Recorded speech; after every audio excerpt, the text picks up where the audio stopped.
नमस्कार, सगरमाथा प्राइम समाचारमा स्वागत छ। म केशव शर्मा। नमस्कार, म मेनुका श्रेष्ठ। सुरुमा प्रमुख समाचार। कोरोनाको सम्भावित जोखिम र त्यसको न्यूनीकरणका विषयमा उच्चस्तरीय समितिको बैठक सिंहदरबारमा जारी। सीमानाका व्यवस्थापनका विषयमा छलफल। कोभिड-19 का कारण विश्व अर्थतन्त्र नै प्रभावित। नेपालको पर्यटन, औद्योगिक क्षेत्र र विकास निर्माणका काममा प्रभाव।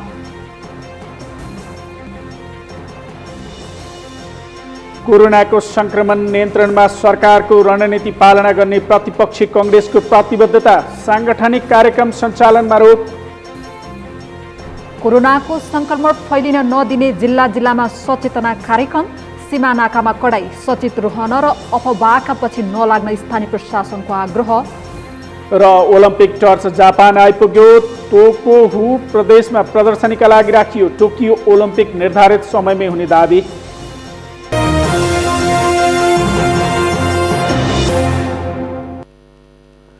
अब समाचार विस्तारमा।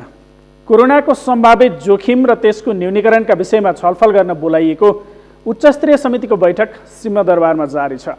कोरोनाको सम्भावित जोखिम न्यूनीकरणका लागि सरकारले चाल्नुपर्ने थप कदमका बारेमा छलफल गर्न रक्षा मन्त्री ईश्वर पोखरेल नेतृत्वको समितिको बैठक बसेको हो। बैठकमा नेपाल भारत सीमा नाकाको व्यवस्थापनका विषयमा समेत छलफल हुने जनाइएको छ। त्यसबाहेक लामो दूरीको सवारी आवागमनमा रोक लगाइएको सरकारले त्यसमा समेत थप स्पष्ट पार्ने गरी निर्णय लिने जनाइएको छ।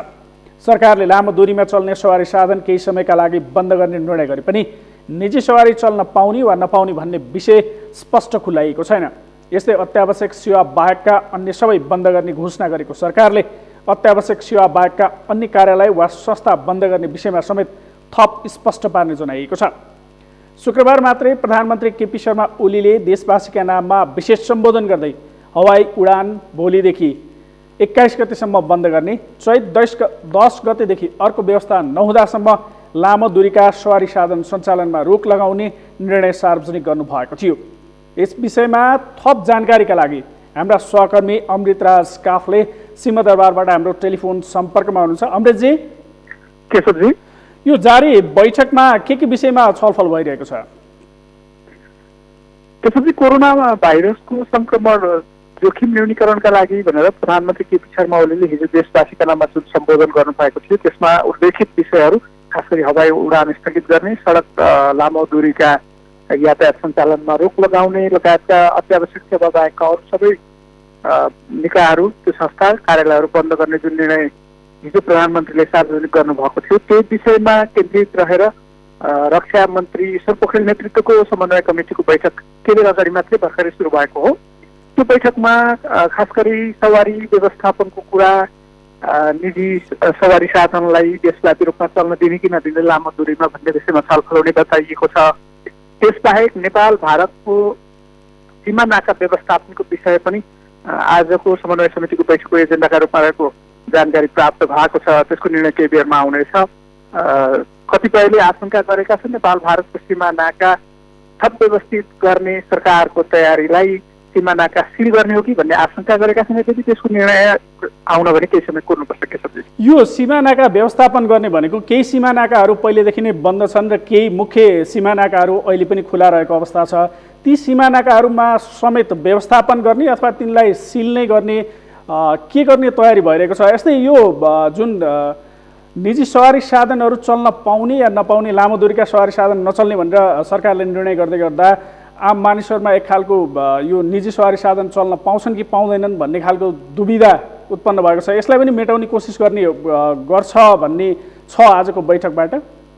यहाँ प्रदेश प्रधानमन्त्री केपी शर्मा ओलीले हिजो गरेको देशवासीका नाममा गरेको सम्बोधनका क्रममा लामो दूरीका सार्वजनिक यातायात सञ्चालनमा 10 गतेदेखि केही समयका लागि बन्द गर्ने र रोक लगाउने जुन सरकारले हिजो घोषणा गरेको थियो त्यसैलाई थप स्पष्ट गर्ने आजको बैठकले स्पष्ट गर्ने अपेक्षा लिन सकिन्छ। निजी सवारी साधन लामो दूरीमा चल्न दिने वा नदिने अथवा सार्वजनिक सवारीका साधनहरूलाई कति दूरीको सवारी साधनलाई लामो या छोटो कति के भन्ने भनेर थप स्पष्टता तुल्याउनेछ। अर्को विषय तपाईँले भनेको नेपाल भारत सीमा नाकाको विषय जुन छ सीमानाका अहिले पनि 4वटा मात्रै सीमानाकाबाट मानिसलाई आवत जावतको व्यवस्था गरिएको छ। सबै ठाउँमा स्वास्थ्य जाँच पछाडि नेपालीहरूलाई नेपाल प्रवेश गर्न दिइएको छ। त्यसमा पनि सरकारले अझै थप स्पष्ट गर्ने अपेक्षा दिन सकिन्छ, किनकि प्रधानमन्त्री केपी शर्मा ओलीले आवश्यकता अनुसार थप केही कदम उठाउन सकिने भनेर हिजोको सम्बोधनमा पनि भन्नुभएको थियो।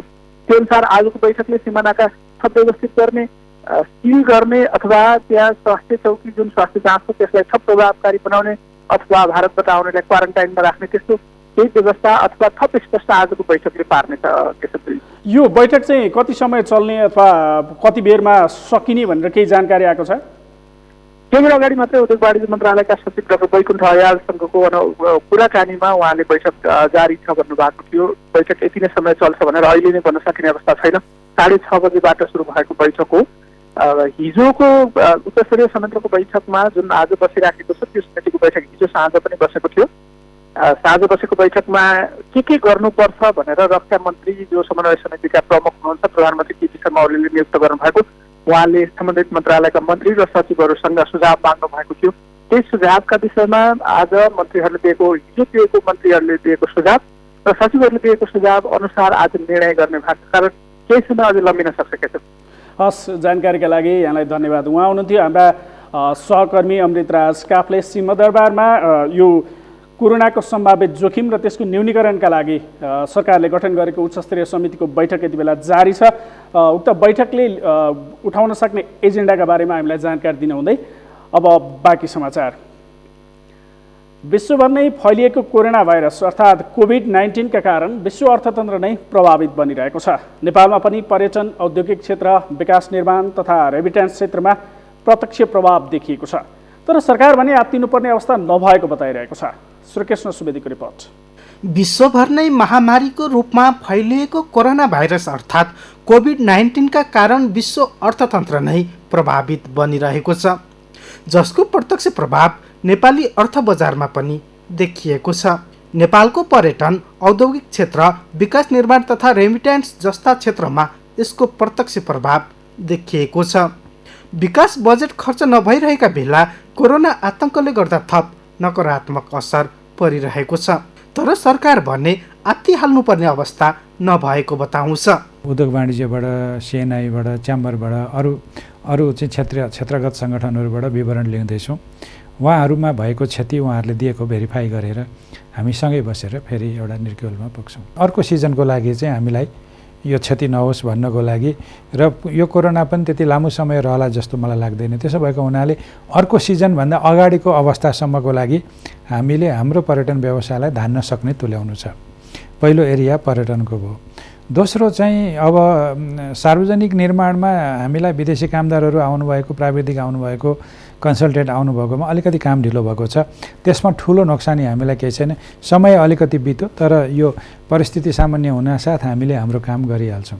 सरकारले नेपाली अर्थतन्त्रमा कोरोना भाइरसको कारण परेको प्रभाव न्यूनीकरण गर्न नेपाल उद्योग वाणिज्य महासङ्घ, उद्योग परिसङ्घ, चेम्बर अफ कमर्स लगायतका सङ्घ संस्थाहरूबाट असरको मूल्याङ्कन गरिरहेको जनाएको छ, जसबाट भावी कदम चाल्न सहज हुने सरकारको दाबी छ। तर पूर्व अर्थमन्त्रीहरू भने नेपालमा अझै पनि औद्योगिक लगानीको वातावरण बनि नसकेको बताउँछन्। सबभन्दा ठुलो चुनौती चाहिँ के छ भन्दा यो क्षेत्रको यो खास गरी हाम्रो लगानी मैत्री वातावरण बनाउनमा चाहिँ यो क्षेत्रले अलिकति भूमिका खेल्नुपर्ने हुन्छ। अहिले साथीले भन्नु कस्ट अफ फन्ड चाहिँ हाम्रो महँगो छ।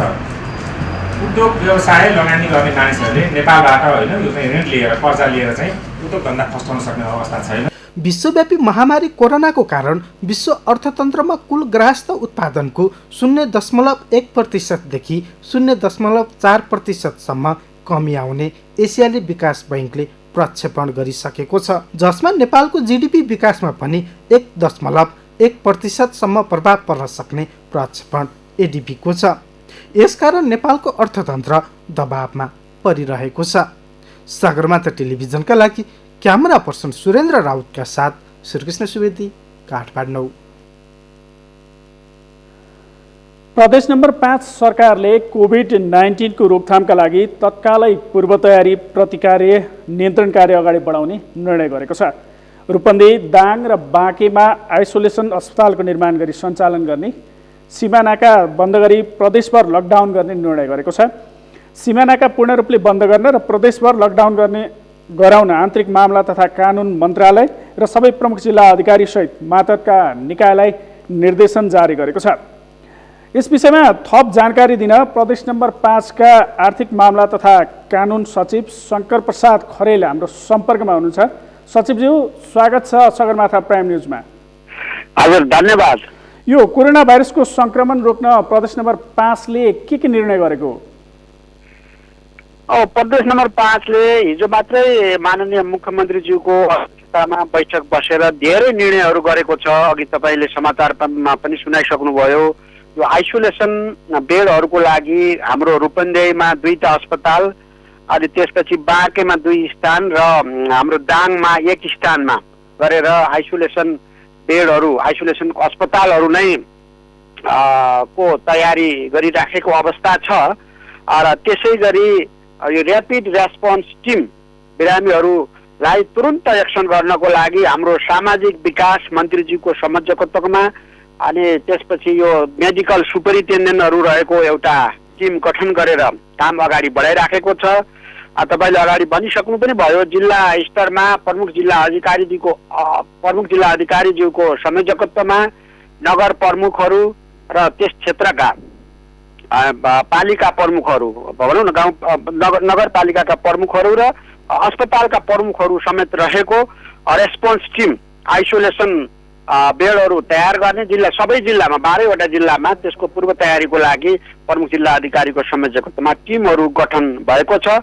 र नाकाहरूमा अत्यन्त सजगताका साथ त्यसलाई चाहिँ अत्यावश्यक काम बाहेक अरू मान्छेहरूलाई आउन नदिने र आउन पर्ने मान्छेहरूलाई पनि मेडिकल ट्रिटमेन्टको साथमा मात्रै जाँच गरेर मात्रै पठाउने भन्ने व्यवस्था गरेको छ। यो नाकाहरूको कुरा गर्नुभयो, यो सुनौली नाका, त्यसै गरी नेपालगञ्जको रूपैडिया नाका लगायतका केही प्रमुख नाकाहरू छन्। यो प्रदेश 5 ले लकडाउन नै गर्ने अथवा त्यहाँबाट भित्रिनेहरूको लाई स्वास्थ्य जाँचलाई कडाइ गर्ने के निर्णय गरेको? अब यसो अत्यावश्यक काम बाहेक अरूलाई आउन जान नदिने, अत्यावश्यक कामहरूमा आउन जानेहरूको लागि त्यसलाई चाहिँ मेडिकल ट्रिटमेन्ट हेरेर मात्रै आउन जान दिने भन्ने व्यवस्था गरेको। यो कतिपय अत्यावश्यक सामग्रीहरू यसरी नाकाहरूबाट भित्राउनु पर्ने अवस्था आउन सक्छ। यस्तो अवस्थामा यो मालवाहक सवारी साधनहरूलाई चाहिँ कसरी व्यवस्थापन गर्ने निर्णय गरेको छ प्रदेश सरकारले? त्यस्ता मालवाहक सवारी साधनहरू आउन पाउँछन् कि पाउँदैनन् यस्तो अवस्थामा? मालवाहक सवारी साधनहरू आउन पाउँछन्। मालवाहक सवारी साधनहरूलाई रोक्ने व्यवस्था होइन। यसमा यात्रुहरूको लागि पनि अत्यावश्यक काम बाहेककालाई पहिला आउन जानलाई नै प्रोत्साहन नगर्ने, आउन जान पर्ने हो भने मेडिकल ट्रिटमेन्टको साथ जाँच गरेर मात्रै रेकर्ड राखेर मात्रै आउन जान दिने व्यवस्था गरेको। अहिले सीमा नाकामा स्वास्थ्य जाँच कसरी अगाडि बढिरहेछ?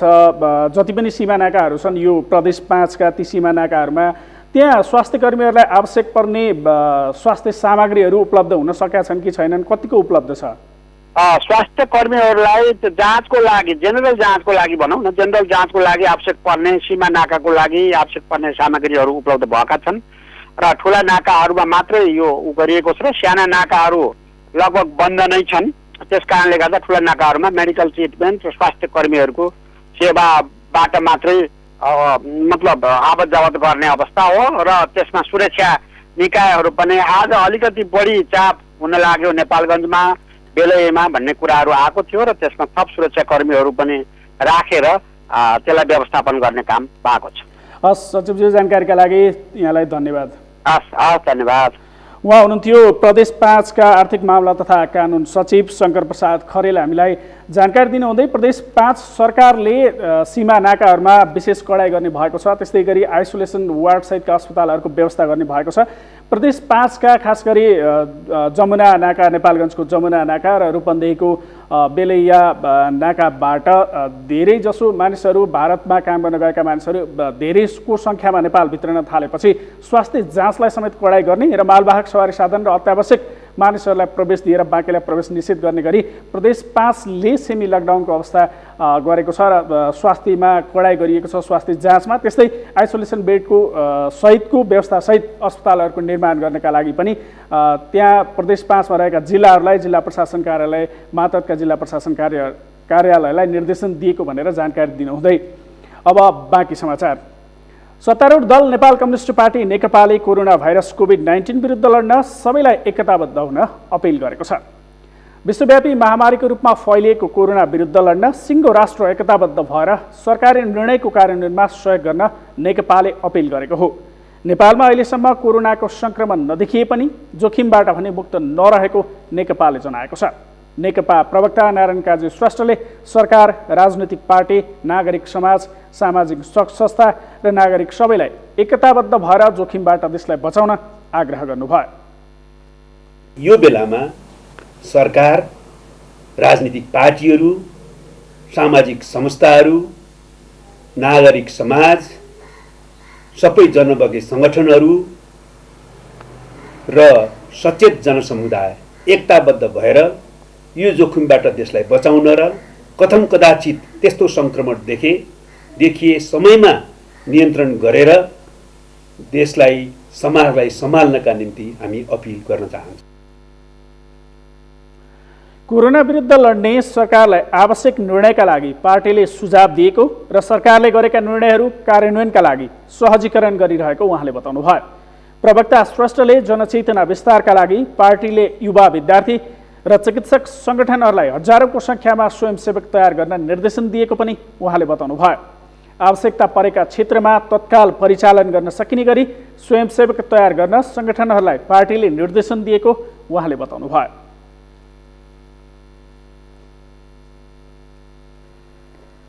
सङ्घीय संसद प्रतिनिधि सभामा प्रतिनिधित्व गर्ने काठमाडौँ उपत्यकाका सांसदहरूले कोरोना भाइरसको सङ्क्रमणबाट जोगिन सरकारले आग्रह गरेको विषयहरूको कार्यान्वयन गर्न अपिल गरेका छन्। कोरोना भाइरसको सङ्क्रमणको खतरा बढ्दै गएको अवस्थामा सरकारले लागू गरेका विषयहरूको कार्यान्वयन गर्न सांसदहरूले सम्पूर्ण नागरिकहरूलाई अपिल गरेका हुन्। आज काठमाडौँको मण्डी खाटारमा भएको छलफलमा सांसदहरूको भेलामा नागरिकले उच्च सतर्कता अपनाउनु पर्ने र त्यसका लागि सरकारले भनेका विषयहरूको पूर्ण रूपमा कार्यान्वयन गर्न आग्रह गरेका हुन्। सांसद माधव कुमार नेपालले कोरोना भाइरसबाट पर्न सक्ने खतरा, सरकारले चालेका कदमहरू, जनतामा जगाउनु पर्ने जनचेतना र भाइरसको सङ्क्रमण भएमा नियन्त्रण गर्न अपनाउनु पर्ने विषयमा छलफल भएको बताउनुभयो। हामीले अहिलेको जुन कोभिड-19 कोरोना भाइरसको बारेमा, यसको असरको बारेमा, सरकारले चालेका कदमहरूको बारेमा, जनतामा जगाउनु पर्ने जनचेतनाको बारेमा, सबै यसलाई रोकथाम गर्ने उपायको बारेमा, रोग लागिसकेपछि नियन्त्रण गर्नका लागि उपचारको प्रबन्धको बारेमा, यी सबै चिजहरूको बारेमा हामीले छलफल गऱ्यौँ।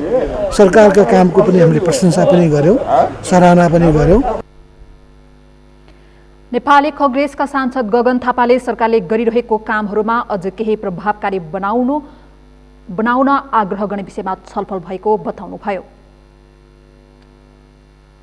हामीले काठमाडौँ उपत्यकाको जनप्रतिनिधिको रूपमा हामीले काठमाडौँ उपत्यकाको सम्पूर्ण नागरिकहरूलाई एउटा साझा अपिल पनि गरौँ भन्ने कुरा हो कि सरकारले अहिले नागरिकबाट जे सहयोगको अपेक्षा गरेको छ, अत्यावश्यक काममा बाहेक ननिस्किदिनुहोस्, भिडभाडमा नगइदिनुहोस्, कुनै लक्षण देखियो तत्काल स्वास्थ्य संस्थामा सम्पर्क गरिदिनुहोस् भनेको सरकारले नागरिकसँग अपिल गरेका कुरा हामी देशैभरिका नागरिकलाई भन्छौँ नि, तर हामीले प्रत्यक्ष प्रतिनिधित्व गर्ने काठमाडौँ उपत्यकाका नागरिकहरूलाई सरकारले भनेका इन्स्ट्रक्सन्सहरूलाई जुन नागरिकलाई भनेको छ यसलाई सम्पूर्ण रूपमा यथोचित पालना गरिदिनका लागि पूर्व प्रधानमन्त्री माधव नेपाल, पूर्व प्रधानमन्त्री प्रकाशमान सिंह लगायतको काठमाडौँ उपत्यकाका धेरै जसो सांसदहरू आज हामी एक ठाउँमा बसेर नागरिकलाई पनि अपिल गरौँ भन्ने आजको हाम्रो निष्कर्ष हो।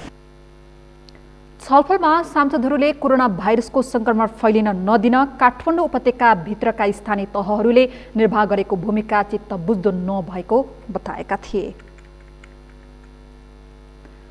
प्रमुख प्रतिपक्षी दल नेपाली कांग्रेसले कोरोना भाइरस कोभिड-19 विरुद्धको लडाईँमा सरकारसँगै रहेको जनाएको छ। कांग्रेसले कोभिड-19 विरुद्धको सरकारले अघि सारेका रणनीतिहरूको पालना गर्ने प्रतिबद्धता जनाउँदै यो अवस्थामा एकजुट भएर अगाडि बढ्नुको विकल्प नभएको जनाएको छ। कांग्रेसका प्रवक्ता विश्वप्रकाश शर्माले कोरोना विरुद्धको लडाईँका लागि सरकार र प्रतिपक्ष नभनेर सबै एकजुट हुनुपर्ने बताउनुभयो। हामी अलिअलि कहीँ चुक्यौँ होला, त्यसको बावजुद पनि फेरि हामी एउटा ठिक ठाउँमा आउने प्रयत्नमा छौँ। चाहे सरकार होस् चाहे प्रतिपक्ष,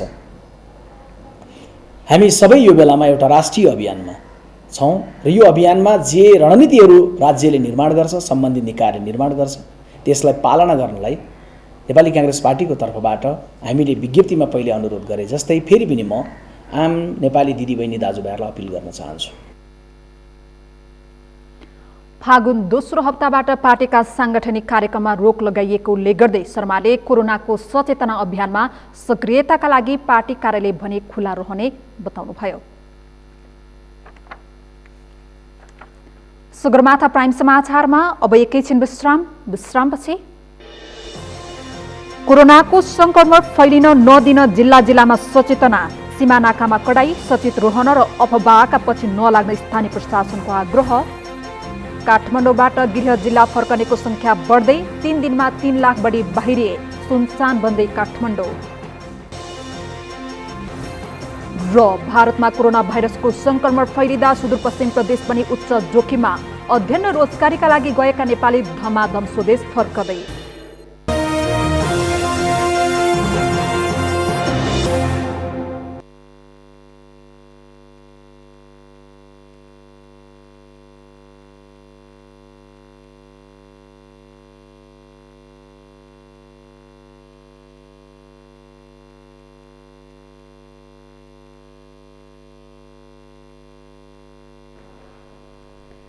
विश्रामपछि सगरमाथा प्राइम समाचारमा स्वागत छ। अब बाँकी समाचार। कोरोना भाइरसको संक्रमणबाट बस्न सरकारले आग्रह गरिरहेका बेला जिल्लामा आम सर्वसाधारणले कसरी सचेतना अपनाइरहेका छन् भन्ने विषयमा हामी हाम्रा जिल्ला सहकर्मीसँग कुरा गर्दैछौँ। बाँके, कास्की र पर्साको बारेमा जानकारी लिनेछौँ। सबैभन्दा पहिला बाँके सहकर्मी मधु पौडेलसँग कुरा गर्दैछौँ।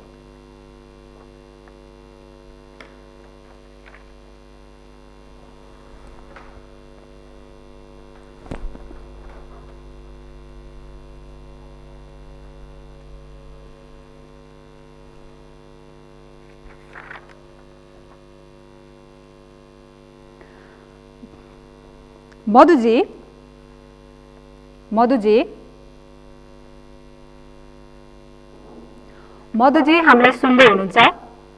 हजुर हजुर। बाँकेमा कोरोना संक्रमणबाट जोगिन गरिएका प्रयासहरू के छन्? जस्तो आज मात्रै बाँके प्रमुख जिल्ला अधिकारी कुमार बाबु खगाको अध्यक्षतामा शनिबार नेपालगञ्ज उपमहानगरपालिकामा कोरोना पूर्व तयारीका लागि गढी जिल्ला स्तरीय टास्क फोर्सले विभिन्न निर्णयहरू गरेको छ, जसमा खाद्यान्न, औषधि लगायतका अत्यावश्यक बाहेकका सम्पूर्ण पसलहरू बन्द गर्ने लगायत आइतबारसम्म नेपालगञ्ज स्थित बाँके डेन्टल अस्पतालमा आइसोलेसन स्थापना गर्ने, वडा स्तरमा क्वारेन्टाइनका लागि स्थानीय तहलाई अनुरोध गर्ने र सेल्फ आइसोलेसनका लागि आम नागरिकहरूमा आह्वान गर्ने लगायतका कुराहरू गर्ने भएको छ र कोरोना विरुद्ध राज्यले गरेको निर्णय कार्यान्वयनका लागि कडा साथ प्रस्तुत हुने पनि निर्णय गरेको छ। यसैगरी भोलिबाट भारतीय सरकारले जनता कर्फ्यू लगाउँदै गर्दा यहाँ पनि स्थानीय सरकारले सतर्कता अप्नाएको छ।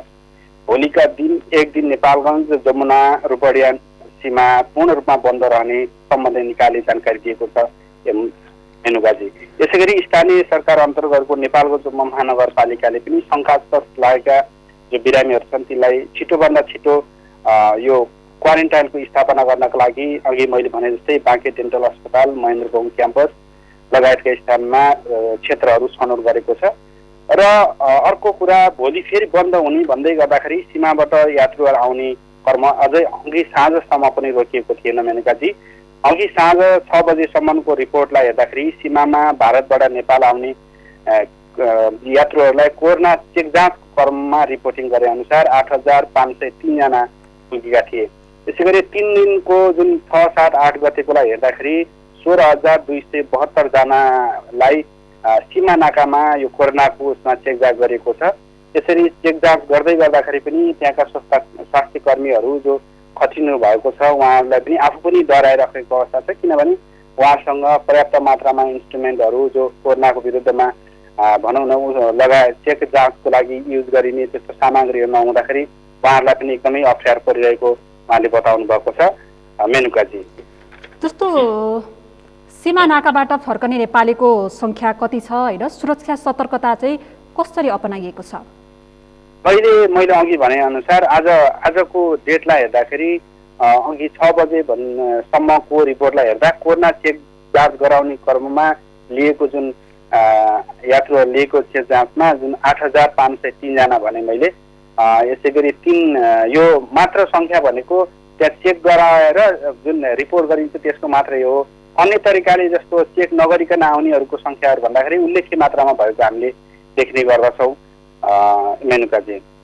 र सुरक्षा सतर्कताको कुरा गर्दाखेरि अहिले टास्क फोर्सहरू निर्माण भएको छ र सुरक्षाको लागि स्थानीय सरकार, जिल्ला प्रशासन कार्यालय लगायत पुलिस फोर्सहरू पनि लागिरहेको हामीले पाउँछौँ। तैपनि अझै पनि सुरक्षाको यहाँको सामाजिक सञ्जाल लगायत अन्य क्षेत्रहरूबाट यहाँको स्थानीयहरूले सीमा ठप्प रूपमा बन्द गर्नुपर्छ भन्ने कुरा आह्वान आइरहेको छ। त्यसबारेमा अझैसम्म पनि स्थानीय सरकारले भनौँ जिल्ला प्रशासन कार्यालयले कुनै पनि निर्णय नलिरहेको अवस्था छ। जस्तो मधुजी, स्थानीय राजनीतिक दल, स्थानीय सरकार र आम सर्वसाधारण कति सचेत र सक्रिय छन्, यस विषयमा पनि जानकारी गराइदिनुहोस् न। स्थानीय राजनीतिक भनौँ पोलिटिकल पार्टीहरूको त्यति धेरै सक्रियता अहिले देखिरहेको पाइँदैन। यो भनौँ स्थानीय सरकार नै जुन वडा स्तरमा विजय भएर गएका जनप्रतिनिधिहरू नै यसमा अलिकति सक्रिय भइरहेको अवस्था छ।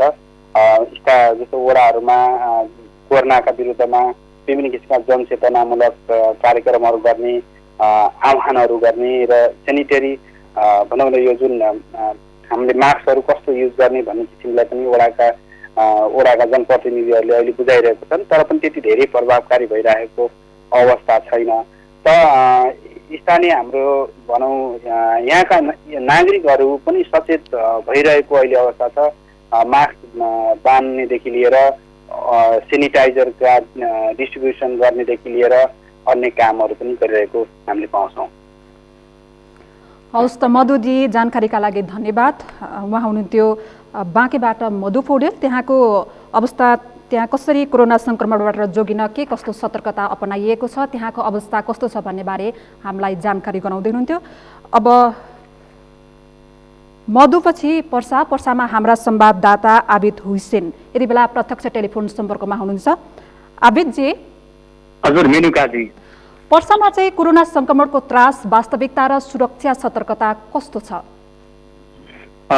मेनुकाजी, अहिले कोरोना भाइरसको संक्रमण भित्र नदिन वीरगञ्जमा 50 बेडको क्वारेन्टाइन तयारी गरिने भएको छ। Nepal Ayurveda medical college and teaching hospital वीरगञ्जमा क्वारेन्टाइन बनाउन लागि छ। वीरगञ्ज 16 स्थित वीरगञ्ज भन्सार कार्यालयदेखि उत्तरतर्फको अस्पतालमा तत्कालै 50 बेडको क्वारेन्टाइन बनाइने भोलिसम्म बनिसक्ने सहायक प्रमुख जिल्ला अधिकारी ललित कुमार बस्नेतले जानकारी दिनुभएको छ। क्वारेन्टाइनमा कोरोना भाइरस प्रभावित भारतीय राज्य र तेस्रो मुलुकबाट आएका शङ्कास्पद व्यक्तिलाई राख्ने उहाँले बताउनुभयो। क्वारेन्टाइनको सञ्चालन र व्यवस्थापन नेपाली सेनाले गर्नेछ। व्यक्ति स्वयं पनि क्वारेन्टाइनमा बस्न चाहेको खण्डमा बस्न सक्नेछन्। महिला पुरुषहरूलाई छुट्टा छुट्टै क्वारेन्टाइनमा राख्न सकिने गरी व्यवस्था मिलाइएको छ। आइतबारसम्म तयार गर्ने काम अघि बढाइएको चण्डी प्रसाद गणका गणपति प्रमुख सेनानी मदनजङ राणाले जानकारी दिनुभएको छ। यसैबीच कोरोना भाइरसको सङ्क्रमण भित्र नदिन वीरगञ्ज महानगरपालिकाले भने वीरगञ्जको मुख्य प्रवेशद्वारमा सङ्घर्ष गेट अगाडि चिकित्सक सहितको स्वास्थ्यकर्मी टोलीलाई नेपाली सेना र नेपाल प्रहरी स्तर प्रहरीलाई हेल्थ डेस्कलाई व्यवस्थित बनाउन पनि सहयोग गरिरहेका छन्। भारतमा कोरोना भाइरसको सङ्क्रमण फैलिँदै गएको छ। भारतमा काम र अध्ययनका लागि गएका नेपाली र प्रभावित क्षेत्रका भारतीयहरू पनि नाका हुँदै आउने सम्भावना रहन्छ। त्यसैले नाकामा व्यवस्थित स्क्रिनिङका लागि नेपाली सेनाले सहयोग गर्ने भएको छ। हेल्थ डेस्कमा आवश्यकता अनुसार नेपाली सेना, नेपाल प्रहरी, सशस्त्र प्रहरीलाई खटाइने भएको छ। आज भर्खरै जिल्ला प्रशासन कार्यालय पर्साले प्रशासनको टोलीले शनिबार बिहान नाकामा रहेका हेल्थ डेस्कको पनि अनुगमन गरिएको छ र वीरगञ्ज स्थित नेसनल मेडिकल कलेजमा 50 बेडको अक्सिजन सहितको आइसोलेसन वार्ड, त्यसै गरी नारायण स्तरमा 5 बेडको आइसोलेसन वार्ड र वैद्य हस्पिटलमा 4 बेडको आइसोलेसन वार्ड स्थापना गरेको सहायक प्रमुख जिल्ला अधिकारी ललित कुमार बस्नेतले जानकारी दिनुभएको छ। आवश्यक परेको खण्डमा हस्पिटलमा अझै पनि आइसोलेसन वार्डको स्थापना गर्ने उहाँले बताउनुभयो। वीरगञ्जको मुख्य नाकामा दैनिक 5000 जनालाई स्क्रिनिङ गर्दै आएको छ र वीरगञ्जको 4वटा नाकामा, पर्सा जिल्लाको 4वटा नाकामा भिस्वा, ठोरी, आइसिपी वार्ड गरी 4वटा नाकामा स्क्रिनिङ काम भइरहेको सहायक प्रमुख जिल्ला अधिकारीले हामी जानकारी दिनुभएको छ।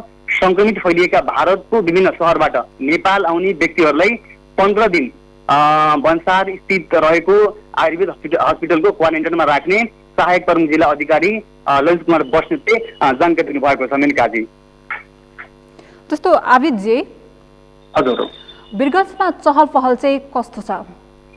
चहल पहल सामान्य छ। भारतबाट आउने विद्यार्थी तथा भारत आउने व्यक्तिहरू चाहिँ अहिले सहज रूपमा नेपाल आइरहेका छन्। तथापि चाहिँ उनीहरूको थर्मल गनबाट चाहिँ चेकजाँच भइरहेको छ र शङ्कास्पद व्यक्तिहरूलाई चाहिँ लक्षण कोभिड-19 अर्थात् कोरोना भाइरसको संक्रमण देख्ने बित्तिकै उहाँहरूले क्वारेन्टाइनमा राख्ने र 104 भन्दा बढी ज्वरो आएका व्यक्तिलाई तत्काल वीरगञ्ज स्थित नारायण अस्पताल र नेसनल मेडिकल कलेज र वैद्य हस्पिटलमा उपचारको लागि पठाइने स्थानीय प्रशासनले जानकारी दिएको छ। आविदजी, हजुर, भारतबाट नेपाल भित्रनेहरूको संख्या पनि बढिरहेको छ। उनीहरूको संख्या के कस्तो छ? उनीहरू भित्रदा अपनाइएको सुरक्षा सतर्कताको बारेमा पनि जानकारी गराइदिनुहोस् न।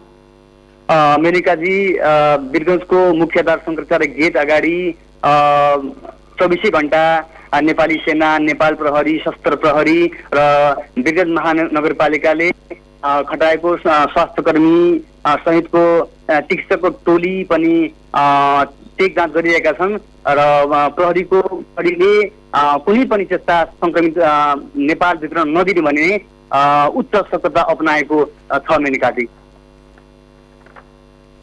आविदजी, स्थानीयवासी, राजनैतिक दल, स्थानीय प्रशासन कति कोरोना संक्रमणप्रति कतिको सचेत छन्?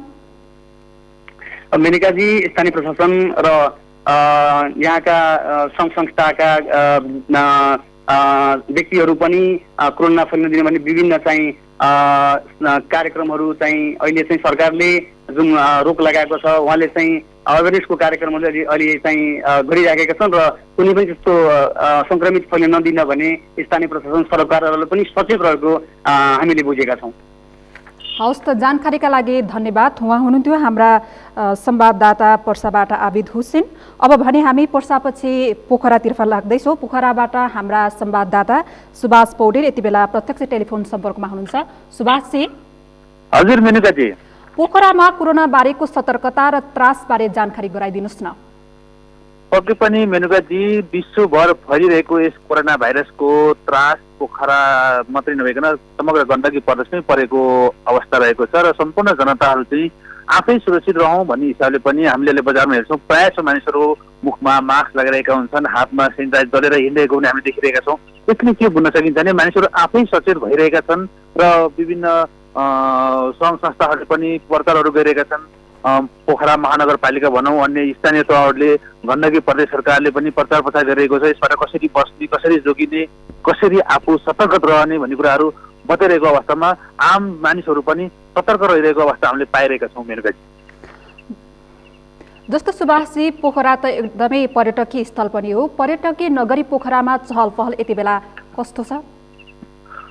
मेनुकाजी, पक्कै पनि पर्यटकको राजधानी पोखरा भनेर चिनिरहँदाखेरि यति बेला चाहिँ सुनसान रहेको अवस्था छ। विशेष गरी लेक साइडलाई पर्यटकीय ठाउँ भनेर हामीले चिन्छौँ, जहाँ चाहिँ अहिले सामान्य मात्रामा केही मात्रामा मात्रै पर्यटकहरू हामीले पाउन सक्छौँ। मैले हिजो मात्रै चिरञ्जीवी पोखरेल पर्यटन परिषदको अध्यक्ष हुनुहुन्छ, उहाँसँग कुराकानी गरेका थिएँ। उहाँले भन्दै हुनुहुन्थ्यो कि 70% पर्यटकहरू घटिसकेका छन्। बाह्य पर्यटकको त झन् शून्य नै छ, आन्तरिक पर्यटक पनि त्यति छैनन्, जसले गर्दाखेरि पर्यटन व्यवसाय पोखरामा धराशय अवस्थामा पुग्यो। अहिले चाहिँ होटलहरू, रेस्टुरेन्टहरू बन्द गरेर बस्नुपर्ने अवस्था छन् भन्दै हुनुहुन्थ्यो र कयौँ होटलहरूले कर्मचारीहरूलाई बिदा गरेर घरमा पठाइदिएर बन्द गरेको अवस्था पनि रहेको छ र जसले गर्दाखेरि यति बेला पर्यटन पोखराको लागि चाहिँ धराशय अवस्थामा पुगेको अवस्था छ। मेनुकाजी, जस्तो समग्र कोरोना संक्रमणको यो त्रासले अर्थतन्त्रमा चाहिँ कस्तो प्रभाव परेको छ? पक्कै पनि मेनुकाजी, व्यवसायीहरूलाई पनि धराशय अवस्थामा पुगेको छ, जसले जहाँ कि व्यापार व्यवसाय हुन छोडेको छ। विशेष गरी पोखरा गण्डकी प्रदेशको राजधानी भएको कारणले गर्दाखेरि थुप्रै मानिसहरू आवत हुने ठाउँ हो। विशेष गरी न्यू रोड, नयाँ बजार, पृथ्वी चोक, यता महेन्द्र पुल, यस साइडमा जस्तो मानिसहरूको पहिला चहल पहल हुन्थ्यो, किनमेल हुन्थ्यो, अहिले त्यो हामीले पाउन छोडेका छौँ र मानिसहरूको हिँडडुल पनि धेरै पातलो भइसकेको छ र कयौँ सटरहरू पसलहरू सटर लगाएर बन्द गरेको अवस्थामा हामीले भेटिरहेका छौँ र मानिसहरू चाहिँ घरमै बसेर यसबाट जोगिनुपर्छ भनेर घरमै बसेको अवस्थामा हामीले पाएका छौँ भने व्यवसायहरू पनि अलिकति आत्तिरहेको अवस्था, जसले गर्दाखेरि अब मासिक रूपमा हजारौँ लाखौँ भाडा तिर्नुपर्ने तर व्यापार नहुँदाखेरि चाहिँ अलिकति समस्या परेको कुराहरू आइरहेको अवस्था छ भने अन्य सहकारीबाट चलेका सङ्घ संस्थाहरू पनि समस्या पर्यो भन्ने कुराहरू आइरहेको अवस्थामा छ मेनकाजी। हवस् त सुभाषजी, जानकारीका लागि धन्यवाद। उहाँ हुनुहुन्थ्यो पोखराबाट सुभाष पौडेल। हामीले हाम्रा जिल्ला सहकर्मीहरूसँग कोरोना सङ्क्रमणबाट जोगिन के कस्तो सतर्कता अपनाइएको छ, त्यहाँको अवस्था के कस्तो छ भनेर हामीले जानकारी लियौँ। अब भने बाँकी समाचार। विद्यालय क्याम्पस बन्द भएको तथा कोरोना सङ्क्रमणको जोखिम कम गर्न सरकारले सोमबारदेखि लामो दूरीका सार्वजनिक सवारीमा केही समय रोक लगाउने भएपछि काठमाडौँ छाडेको सङ्ख्या बढेको छ। सरकारले रुट इजाजत खुला गरेसँगै बाहिरिने सवारी साधन र यात्रुको सङ्ख्यामा समेत वृद्धि भएको हो। आज दिनभर करिब 1,50,000 यात्रु काठमाडौँबाट बाहिरिएको अनुमान गरिएको छ। शान्तलम सालको रिपोर्ट। मुख्य चाडपर्व बाहेक गाउँ नफर्कने नेपालीहरू अहिले कोरोना त्रासका कारण काठमाडौँ छाड्न थालेका छन्। काठमाडौँको नयाँ बस पार्कमा केही दिनदेखि यात्रुको भिड लागेको छ। महानगरीय ट्राफिक प्रहरी महाशाखाका अनुसार उपत्यका भित्रिने यात्रुको अनुपातमा बाहिरिने यात्रुको संख्या बिहिबारदेखि शनिबार 12 बजेसम्म 1,56,000 बढी छन्। अब यो भिडलाई व्यवस्थापन गर्ने काम हामीले गरेको छौँ। हामीले यातायात व्यवसायीहरूसँग पनि समन्वय गरेर गाडीहरूको चाहिँ थप गर्ने कुरा पनि भएको छ। जो बाहिर जाने यात्रीहरूको लागि चाहिँ गाडीहरू थप्ने र अलिकति पातलो रूपमा रहने, भिडभाड नहुने भन्ने कुरालाई नै हामीले फोकस गरेको छौँ। र हाम्रो भ्यालीभित्रको जति पनि ट्राफिक प्रहरीहरू छ उनीहरूले पनि भिडभाड नहुनको लागि अहिले पनि सबैतिर 86 स्थानभन्दा ज्यादा ठाउँहरूमा चाहिँ प्रहरीहरू चाहिँ खटिराखेको छ र त्यो किसिमले नागरिकहरूलाई सम्झाउने, चालकहरूलाई सम्झाउने कामहरू चाहिँ गरिराखेको छ। सरकारले सोमबारदेखि लामो दूरीका सवारी चल्न नदिने निर्णय गरेपछि यात्रुको चाप 81 बढेको हो। सरकारले नागरिकको सुरक्षाका लागि भन्दै झण्डै 1 महिनाका लागि शैक्षिक संस्था बन्द गरेपछि मानिसहरू लामो छुट्टी मनाउन घर जान लागेका हुन्। सरकारले 25 जना भन्दा बढी एकै ठाउँमा भेला हुन रोक लगाएको छ। तर घर फर्कन बस पार्कमा यात्रुहरूको भिड बढेको छ। यो अब चरम दुःख झेलिरहेको बेला नेपालीहरूले अब बस व्यवसाय समितिले पनि त्यसै नै अब भाडा उठाउँदाखेरि चाहिँ सर्वसाधारणहरूलाई अति अब दुःख भनौँ न। तपाईँको मुढामा बसेको पनि 2,000 लिइरहेको। अब यसमा चाहिँ नेपाल सरकारको अनुगमन भइदिएको भए त अब यस्तो चाहिँ शास्ति खेप्नु पर्दैन थियो होला। यो पक्कै पनि नेपाल सरकार अनुगमन नगरेर हो। नेपालमा एकदम त्यो सुरक्षा अलग कम भएको हामी जनताहरूले, किनकि कालोबजारी गरेर लागु गरेर सरकार माथिबाट निर्देशन मात्रै दिन्छ तर कार्यान्वयन कुनै पक्षबाट भएको छैन। विशेष कोरोनाको तहले गर्दा 25 जना भन्दा एभव भेला भयो भने हेर्नु न 2-3 हजार जना छन्, यता आउँदा छन्। नेपाल सरकारले वास्तै छैन। अब यसको कसरी व्यवस्थापन गर्न सकिन्छ? निर्णय मात्रै गर्ने कि कार्यान्वयनको पक्षलाई पनि जोड दिने? यो कार्यान्वयन गर्ने पक्षलाई म एकदम ध्यानाकर्षण गराउन चाहन्छु। काठमाडौँ उपत्यकाबाट बाहिरिने यात्रुहरूको चाप हुँदा सहज रूपमा यात्रुहरूले यात्रा भने गर्न पाएका छैनन्।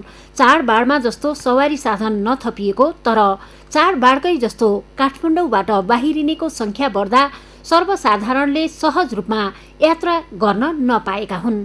सगरमाथा टेलिभिजनका लागि क्यामेरामा सृजन श्रेष्ठका साथ शान्ता लम्साल, काठमाडौँ। 186 देशमा फैलिएको कोरोनाको त्रास आम सर्वसाधारणमा फैलिएको छ। सरकारले कोरोनाको सङ्क्रमणबाट जोगिन आग्रह गर्दै नातिन सचेत गराएको छ। फैलाउँदो कोरोनाको सङ्क्रमण नियन्त्रण गर्न र यसको सङ्क्रमणबाट जोगिन के गर्नुपर्ला? रूपेश कुमार यादवको रिपोर्ट। चीनको वुहानबाट फैलिएको कोभिड-19 अर्थात् कोरोना भाइरसको सङ्क्रमण विश्वभरका 186 देशमा पुगेको छ। विश्वमा त्रासदी उत्पन्न गराएको यो सङ्क्रमण चीन, दक्षिण कोरियामा केही नियन्त्रणमा आएको समाचार सार्वजनिक भए पनि इटालीमा तीव्र रूपमा फैलिरहेको छ। विश्वमा महामारीका रूपमा फैलिँदै गरेको कोरोनाको संक्रमणको उच्च जोखिम नेपालमा पनि छ। सरकारले कोरोनाको जोखिमबाट बच्न उच्च सतर्कता अपनाउन तर नआत्तिन आम सर्वसाधारणलाई आग्रह गरेको छ। आम सर्वसाधारणले भने कोरोनाको संक्रमणबाट बच्न के गरिरहेका छन्? कोरोनाबाट बच्नलाई मास्कको प्रयोगहरू होइन, अनि यो पानी धेरै खाने, अनि सामान्य रुगाखोकी के अरे को लक्षण देख्यो भने चाहिँ स्वास्थ्य संस्थामा जाने भन्ने कुरामा चाहिँ प्रयास गरिरहेछौँ। सार्वजनिक तथ्याङ्क अनुसार दीर्घरोगी पाको उमेरका व्यक्ति कोरोनाको उच्च जोखिममा छन्। यद्यपि सचेतता सबैले अपनाउन जरुरी छ। कोरोनाको संक्रमणले रोग प्रतिरोधी क्षमता हटाउने भएकाले औषधि सेवन गर्ने बिरामी उच्च जोखिममा पर्ने गर्दछन्। यसले श्वास प्रश्वास प्रणाली, फोक्सो तथा मृगोलामा पनि समस्या उत्पन्न गराउँछ। यस्तो अवस्थामा कोरोनाको संक्रमणबाट कसरी बच्ने, के भन्छन् चिकित्सक? दिनमा 7 देखि 8 गिलास तातो पानी कम्पलसरी खाइदिनुस्, नम्बर 1। नम्बर 2, भिटामिन सी भनेको क्याल्सियम चाहिँ खान नछुटाइदिनुस्। त्यसै गरी बालबच्चाहरू जो 5 वर्षदेखि 15 वर्षका हुनुहुन्छ, बालबच्चाहरूले पनि तातो पानी प्रशस्त मात्रामा खाने, बुवा आमाहरूले उहाँहरूको हात धुनुलाई अनुरोध गर्ने र भिटामिन सी खाँदैमा कन्स्टिपेसन बढ्ने, डायरिया हुने अरू केही हुँदैन। संसारभरका 186 मुलुकमा महामारीका रूपमा फैलिएको कोरोनाको संक्रमणबाट 11,500 भन्दा बढीले ज्यान गुमाएका छन्। अहिलेसम्म 2,77,000 भन्दा बढी संक्रमित छन्। यो सँगै 92,000 बढी उपचारपछि घर फर्किएको सुखद समाचार पनि छ। कोरोनाको संक्रमणबाट जोगिन व्यक्तिगत सचेतता नै सबैभन्दा महत्त्वपूर्ण कुरा। त्यसैले संक्रमणपछि आत्तिनुभन्दा सुरुमै सचेत बनेर संक्रमणबाट जोगिनु आवश्यक छ। त्यसका लागि सरकारले दिएको निर्देशन पालना गर्दै भिडभाडमा नजान र आफ्नो सुरक्षामा आफै जुट्न सबै सक्षम हुनुपर्छ। सगरमाथा टेलिभिजनका लागि क्यामेरामा अजय हकाजुका साथमा रूपेश कुमार यादव, काठमाडौँ। यसै सन्दर्भमा आज हामीले सगरमाथा जनबोलीमा सर्वसाधारणलाई सोधेका थियौँ, कोरोना भाइरसको संक्रमणबाट बच्न के उपाय अवलम्बन गर्दै हुनुहुन्छ? हेरौँ सर्वसाधारणको प्रतिक्रिया उनीहरूकै शैलीमा।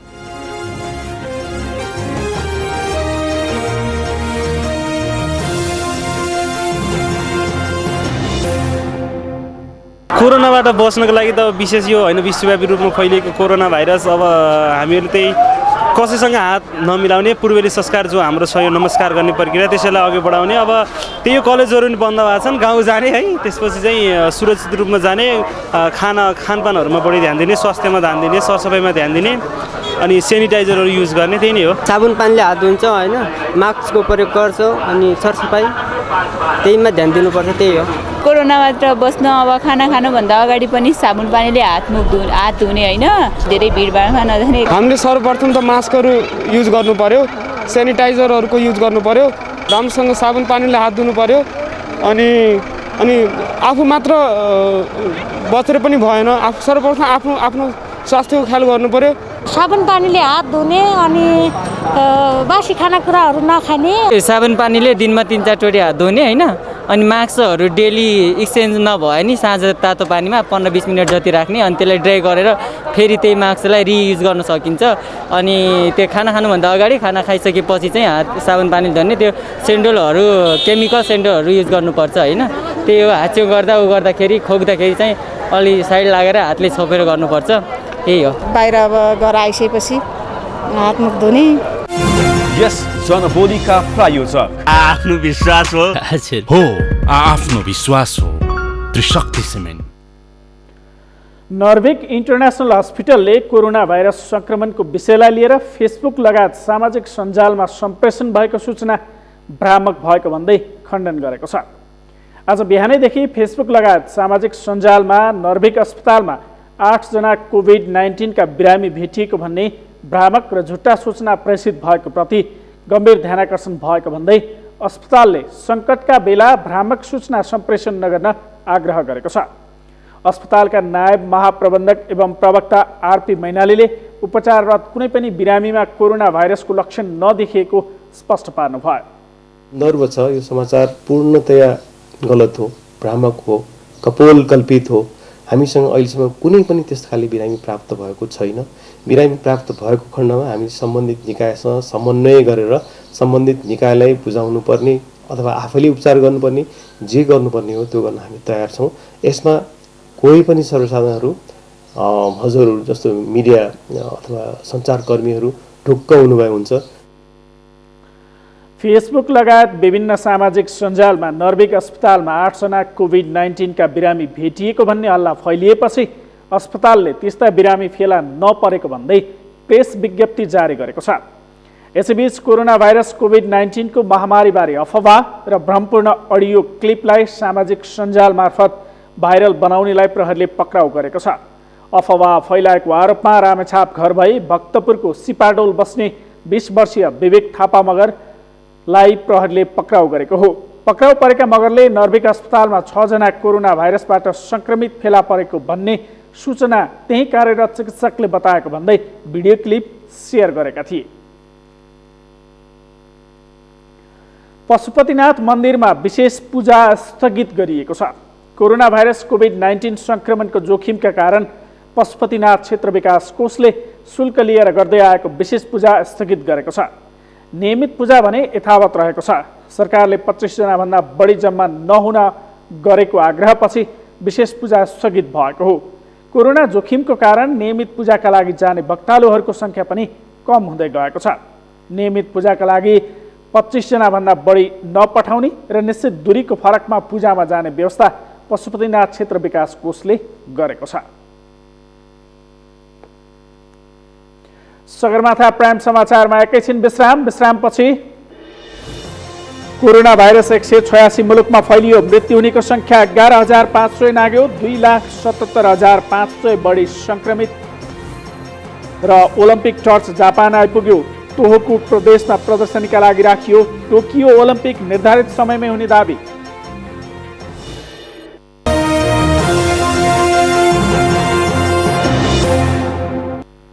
यो सँगै हामी सगरमाथा प्राइम समाचारको अन्त्यमा छौँ। अन्त्यमा प्रमुख समाचार फेरि एकपटक। कोरोनाको सम्भावित जोखिम र त्यसको न्यूनीकरणका विषयमा उच्चस्तरीय समितिको बैठक सिंहदरबारमा जारी। सिमानाका व्यवस्थापनका विषयमा छलफल। कोभिड-19 का कारण विश्व अर्थतन्त्र नै प्रभावित। नेपालको पर्यटन, औद्योगिक क्षेत्र र विकास निर्माणका काममा प्रभाव। कोरोनाको संक्रमण नियन्त्रणमा सरकारको रणनीति पालना गर्न प्रतिपक्षी कांग्रेसको प्रतिबद्धता। सांगठनिक कार्यक्रम सञ्चालनमा रोक। कोरोनाको संक्रमण फैलिन नदिन जिल्लामा सचेतना। सीमा नाकामा कडाई। सचेत रहन र अफवाहका पछि नलाग्न स्थानीय प्रशासनको आग्रह। र ओलम्पिक टर्च जापान आइपुग्यो। तोहोकु प्रदेशमा प्रदर्शनीका लागि राखियो। टोकियो ओलम्पिक निर्धारित समयमै हुने दाबी। हौस् त सगरमाथा प्राइम समाचार अहिलेलाई सकियो। तपाईँ समाचार बुलेटिनका साथै सगरमाथा टेलिभिजनका सम्पूर्ण कार्यक्रम www.sagarmatha.tv मा पनि पढ्न र हेर्न सक्नुहुनेछ। साथै युट्युबमा youtube.com/sagarmatha tv नेपालमा हेर्न सक्नुहुनेछ। मोबाइलमा प्ले स्टोर तथा एप स्टोरमा गई सगरमाथा टिभी एप डाउनलोड गरी हामीलाई प्रत्यक्ष हेर्न सक्नुहुनेछ। साथै तपाईँ हामीलाई फेसबुकमा पनि facebook.com/stv नेपालमा फलो गर्न सक्नुहुनेछ। समाचारको शिखर, नेपालको गौरव, नेपालको पहिलो न्युज च्यानल सगरमाथा टेलिभिजन हेर्दै गर्नुहोला। नमस्कार।